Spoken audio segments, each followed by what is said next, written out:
And Sean Millington is now a financial advisor at the highest level. We are so glad to have you here on Breakfast Television, Sean. Thanks. Well, thank you, Jody. It's great to be here. I do recognize that building, I have to say, and I like this breakfast television thing you guys have got going. Nice. With the margaritas Right? and all that. Like, We can make you feel at home. Exactly. This is the way to start the morning. Yes, and you are here to talk about RRSPs because 'tis the season. We are, what, 6 days away from the deadline? We are. Biggest mistake people make?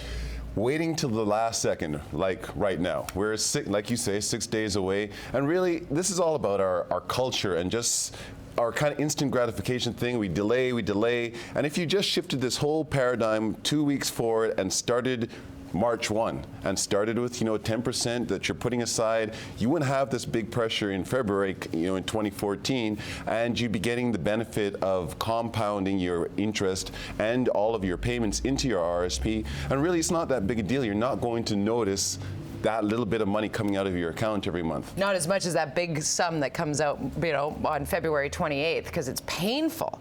So people that don't have the disposable income when the deadline comes, do you suggest or recommend, depending on their financial situation, that they do take out a loan to max out their RRSP contributions and then pay that back with their tax refund? That seems to be the cycle that everybody talks about. Well, you can do that, Jody, but I recommend doing it the other way around because, okay, you take out this big loan in February, then you pay it off for the entire year. Well, okay, just skip 1 year and then start the next year. So that money that you would normally be paying back, you could be paying into your RSP, and now it's no longer a pressure thing. Oh, I've got to pay this back, and you're worried about if you miss a payment, that sort of thing. Yeah. I say start in March. Just start putting aside some money and to set up an automatic contribution, to your RSP. It's easy. That's and that the easiest way way to go. you not ever have to think about it. It's just gone. And when, you 50, $100, whatever the amount is, that goes off the top of your paycheck.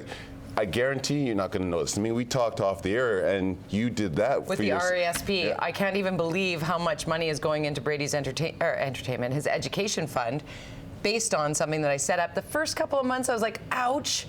But 2.5, 3 years later, I'm like, oh right, look at that dollar figure there. That's just, you get adjusted to it.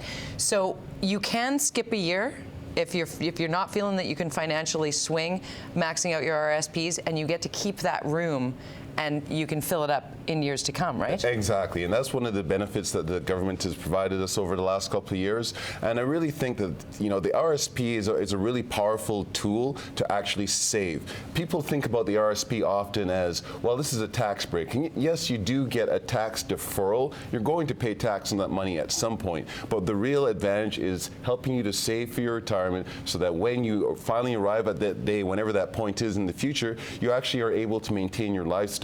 Yeah. Another one of the big mistakes that people make is thinking that, well, while I'm young, I can't really afford it. I've got a lot of stuff going on. I'm trying to get my life going, and it'll be easier to catch up when I'm older and more established, making more money.